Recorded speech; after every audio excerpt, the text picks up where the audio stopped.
Welcome to the Tech Egg. Don't get scrambled. Enjoy the video. You start by duplicating the background and converting it to a smart object so every change stays reversible. Once done, add a curves adjustment layer and drag the midtones and highlights down to darken the scene by roughly 40% 70%. This sets a believable base. Make sure to mask areas that must stay bright, like screens or headlights.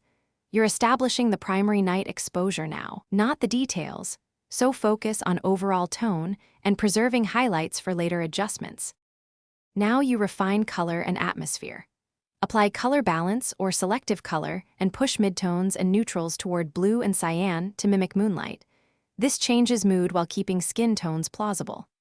Once done, create a soft blue overlay layer set to soft light at 10% 30% opacity and lightly paint with a large, low opacity brush to add depth. Then add a gradient map from deep navy to near black and reduce its opacity or change blend mode to color.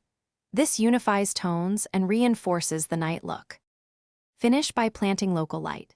Create new layers for streetlights, windows, or headlights.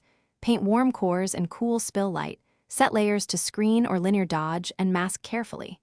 Use dodge and burn on a 50% gray layer in overlay to sculpt contrast, then apply selective sharpening to edges and camera raw noise reduction to smooth grain. If colors look off, use hue/saturation or a targeted curves adjustment and refine masks. One key troubleshooting tip.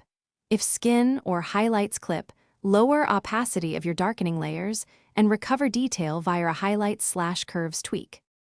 Thanks for watching. Consider subscribing if I helped unscramble your problems.